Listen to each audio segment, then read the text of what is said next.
Hi, I'm Subhadra. I am a yoga teacher, wellness coach, producer, mother of four, and the owner of Yoga Angels International. This is Strip to the Naked Truth podcast. Welcome back to Strip to the Naked Truth. And this is our second episode.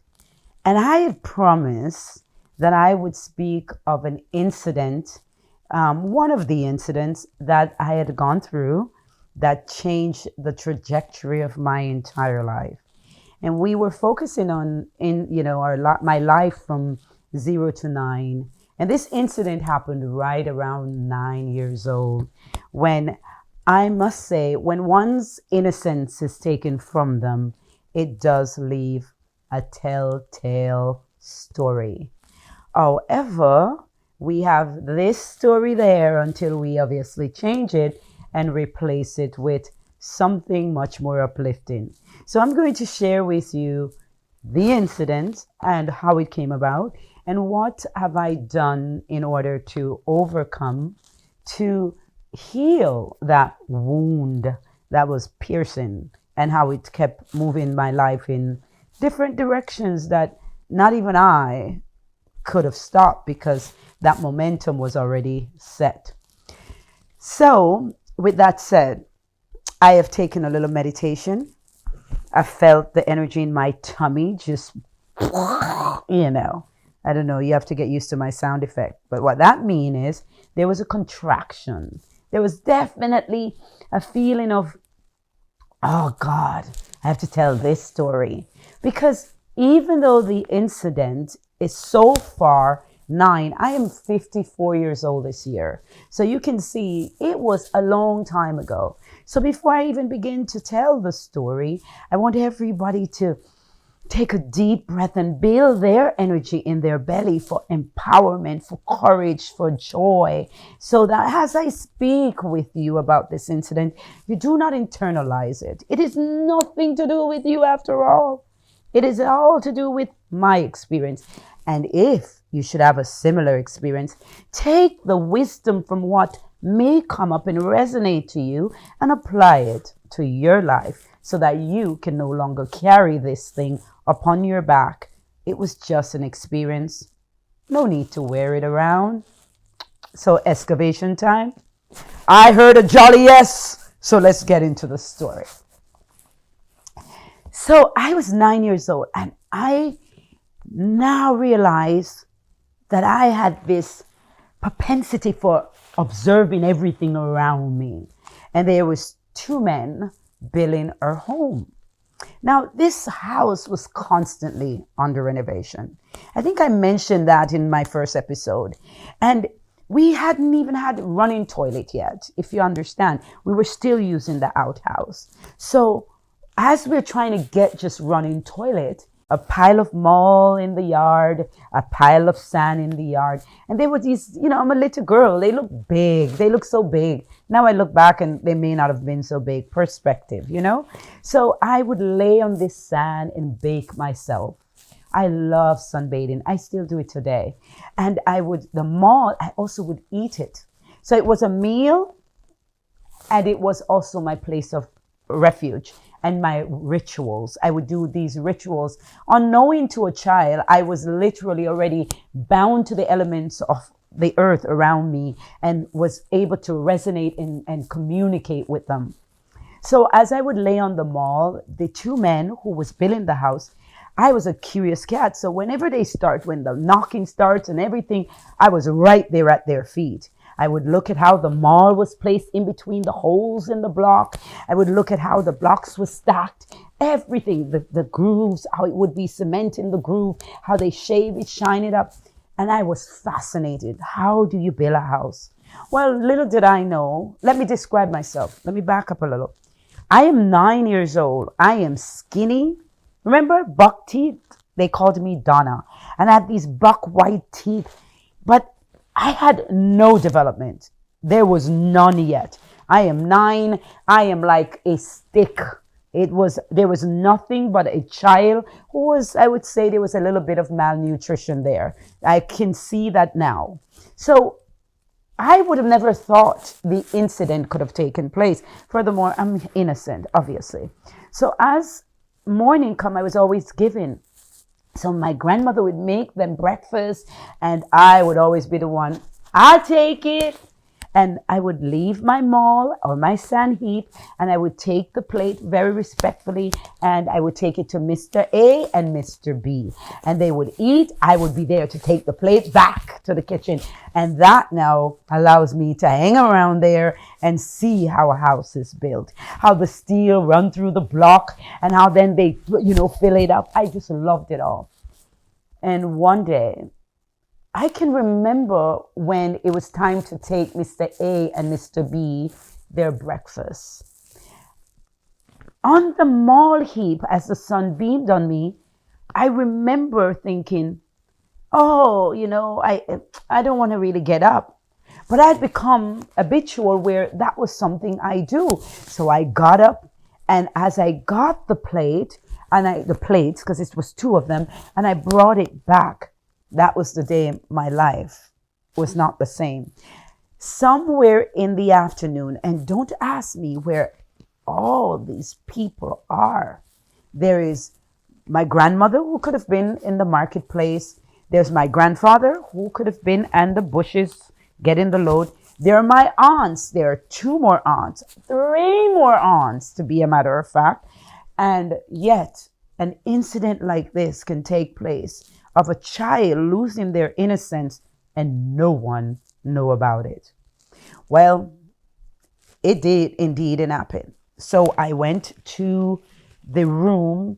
I would say that would have to be about mid-afternoon, because the day was, I don't know, between 12 and 3 for sure. And there I was again in that room. Now, this room belonged to my grandfather and my grandmother. Funnily enough, it wasn't as expanded yet. And that is the room where the incident took place. What I can recall of it, and what I can say here on YouTube in the most graceful way, is it felt like you were being ripped apart. You were being shattered from the inside. And there was not one person, there was 2. And then there was the block that was building the house, ironically enough. And they usually, some of them are half a block, they got split or something. And one of the end of the block was turning upward, and my back was on there. And I didn't know that area is my kidney area, but now I know. And it was in my back, compressing my back the entire time. Needless to say, I won't get into the incident. It was God dead awful. Awful. Somewhere in there, I left my body. Now, obviously, as a child, you don't know this as leaving the body, but I remember there was what psychology would call disassociation. And out of the body, I flew. And the most miraculous thing happened. In all of this happening, and when I finally found myself to my feet, and what I would call walk run, it's kind of like stumbling in the mid of in the mid of not knowing where you're going. It's kind of like, chaos and purposeful. I fell into a tree as soon as I left the room, and I walked, could be 3 steps. There was this beautiful mango tree behind the house, and literally my whole body and the tree merged. And from that day until today, I breathe trees, and trees breathe me. Now, obviously, I didn't understand it like that as a child. But when I left my body, the tree held me, and I now knew I was no different from a tree. It breathed, it's alive, I breathe, I'm alive, and we merged. And if you ask me now as a woman, I believe in the heart of my soul, there's such a place, that tree saved my life. That tree saved my nervous system. That tree gave me legs, and it cuddles me. As I slide down the tree, I curled up into what I now know so well as fetal position. And I would be in that position at the root of the tree for some time. I can't tell you how long that was. Right after that happened, I found myself filling up what we call a bath pan. And you would fill up the bath pan with water.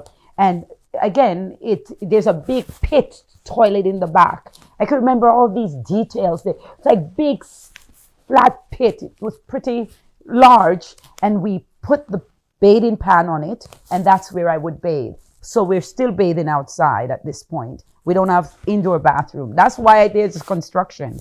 So as I'm in the bath, I'm sitting in. It's a big bath pan. If you ever seen the movie Ray, you remember that bath pan the little baby boy died in? Think something like that, but not so high. There was not that high level in it. So I'm sitting in it. It probably catch me about my shoulder height. And my aunt walked by me. I won't say which aunt, one of the three aunts. And just for one moment, she looked in my eyes. I looked at her. And it's as if she saw something wrong. And she stopped. She said, Donna, you all right?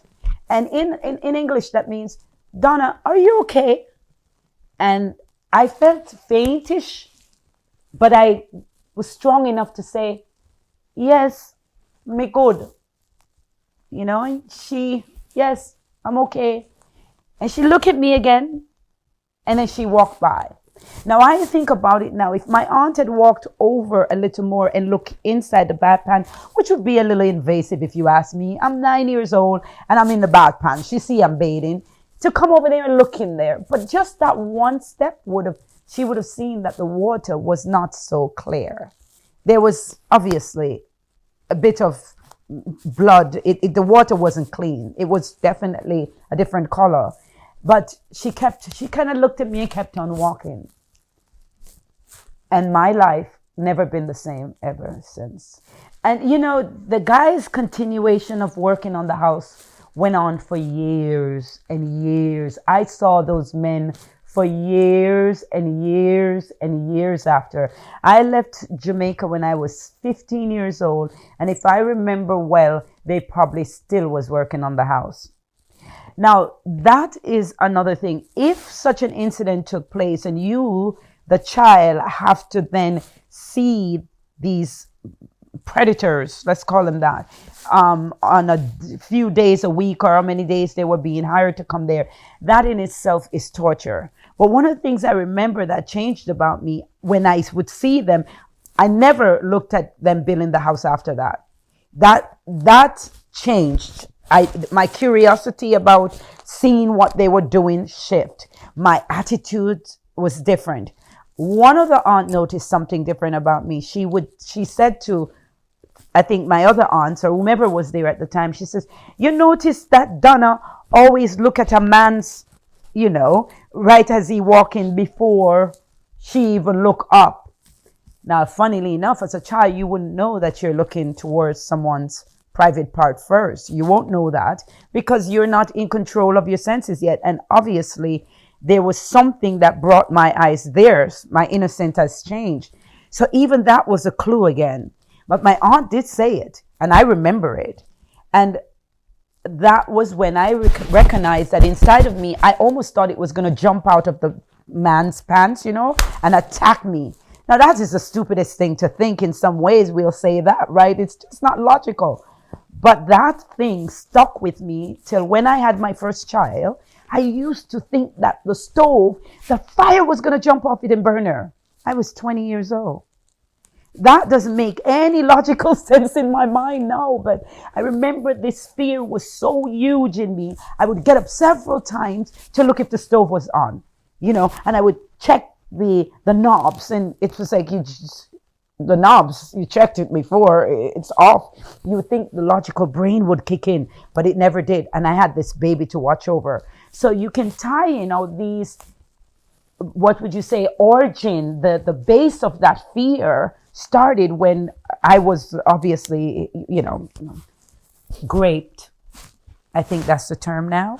So with this grape, it changed the way I look at even human, well, obviously men in particular. It also kept it in my field enough where it reoccurred several times where if I was not I would say tenacious, I became an animal. I mean, really, I could fight anyone and I could outrun anybody. So I had to run away, I would say 2 more occasions, one in Jamaica and one in America at 16, not to have that repeated incident happen to me again. So I imagine other people who have had this happen to them once and then it keeps on happening. Or imagine if my predators had kept on doing the same violating act and nobody in my family know. Luckily for me, I stayed clear away from them. The last I heard about them was when I was in my 20s, and I recollect this whole thing, and it was yoga, and it was unbelievable. I had heard I would feel it several times. I felt it come up in my psyche, and I knew I was able to suppress it. I was one of those people who understood how to use my mind for survival. I understood that I could move it, shift it. I've spent so much time alone, just like I do now. I really understood my inner voice, but at the same time, I was racked with pain and anger. So I would suppress it and I would push it down, but then I would act it out. I would become wild. You'll hear some more stories about where that incident took my life in certain path, where I look back and I could identify that this is what caused that and that caused that. This behavioral pattern came from this.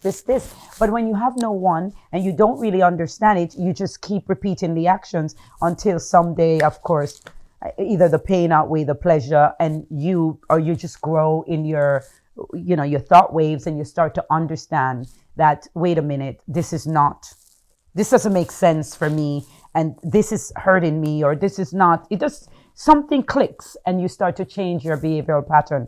With me, I bring discipline to my life, but not just any discipline. When yoga got to me is when I shift. I was always disciplined with working out from 20 years old. I was on that, like bodybuilding and running treadmill. I was always physically fit from 20 on. But I tell you, when yoga came in, it just flipped all that power on the external that I had built.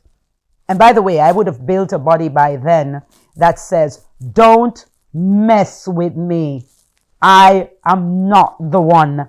Because I had to create a outside form, a physical form that says, not today. But unfortunately, even after you build such an armor around you, I still just felt compressed and angry. But let's retrack. Let's go back to the incident itself. Guys, we have some offerings for you. We have 1 hour, a 60-minute class on trauma healing and clearing the chakras. They're there on YouTube. We also have a 30-minute grounding yourself and opening your heart to empower yourself and reclaim your joy. Please watch them and move your body. Now back to the episode. So as I became this, let's call it crotch watching little girl. Oh my, can I say that? Crotch watching little girl? That's what I became. I was terrified of what was beneath there. And all I knew is it hurt me and it might hurt me again. For Christ's sake, I'm 9 years old. No wonder. I think it was a logical thinking at the time. So as I continued on, my actual innocence. Now, let's say when I met a boy. And I remember meeting this boy. First of all, the boys I met were way above my age grade. I'm 11. I'm dating boys at 19. Where did that come from? Clearly, you think this thing that I thought was going to come out and kidnap me, hurt me, it's the very thing you go after. It's unbelievable how something can create such pain in you and you go straight to it as if it was going to rescue you. Now, I don't know how to explain it to you. I think that's where the psychologists come in. But I tell you enough that that's what happened to me. I personally feel that the imprints that is placed within you as a child, there is your formative years, till somewhere there around 7. And then you're developing your identity. My identity, I didn't get to develop that. It was inflicted upon me. And that imprint, I feel that that's where you live from. You become more of that particular foundation that's been laid. And so I became the product of that absolute imprint that was enforced upon me. That's how I look at it. My mind is okay with that. And as I went on, I can remember being how my sensual energy then got shaped. Oh, I would say it was a bit out of order. That's the way I'm going to put it, okay? Jamaica, we always say, you out of order, E? Well, I became certainly out of order. Way out of order. So by 15, before I even got to 15, this could have been 11. There was 2 particular boys I remember. They weren't boys. They had beards. So there was one with a beard, and I won't call any names, but he lived up in a hill, the more wealthier hill of where we came from. He had on full beard. He's like 19 years old, and imagine, he's supposed to probably be even out of high school, probably in that 6th form, whatever Jamaica call it. And I'm 11 years old, and we are stealing out of the house and heading to Sound Splash. But everybody who know me, I follow the music, you see. So he could drive, he had a car, and next thing you know, we're in the back of a van, we're going to Sound Splash, and I'm in the back. Let's not say what I was doing. Maybe YouTube won't allow it. But I was doing what grown-up folks should have been doing. And never did it once occur to me that it could be wrong. I felt loved. And he was good looking. I'm not going to lie. And he was a fine stock. God, that sounds so weird coming from my lips. But he was a fine stock. And so I felt like he was a prize. I really cared about him, and I felt loved by him. So I was doing full-blown grown-up things at 11 years old. So my take on, if you have this happening to you, or you know of anyone, whether children or adult, that is being absolutely, infringed, this behavior is being infringed upon them, you shouldn't shut up. In other words, if you know this is happening anywhere, you should have courage to speak up about it. Whether you just have to decide who you're going to talk to, and make sure that it's safe to talk to them, but talk to someone. I personally didn't do that, but now as a grown-up, how I wish I had that safe space and that person who could have been my refuge. I call it that pair of eyes that you can look at. And when you look in those pair of eyes, you feel like I can trust this person and share. And the person for me who I first shared that with, it comes about very different for me, because I was already in yoga. I was practicing yoga, and it's as if now that I was purifying my body, there was no possibility I could continue the suppression that I had been doing throughout the years. I was suppressing this thing so much that I would hear it very, very loud in my head and in my body, and I would know how to switch whatever that is. It felt to me like I would take a disc and I would turn and take that record off, and then I would put another record on. That's, as a young woman, this is how I'm visualizing what I was doing, but we were not going to listen to that tape, and we were not going to deal with it. It was not going to happen. But at the same time, I would go out and act out that behavior. So for instance, I personally had 7 boyfriends at a time. Well,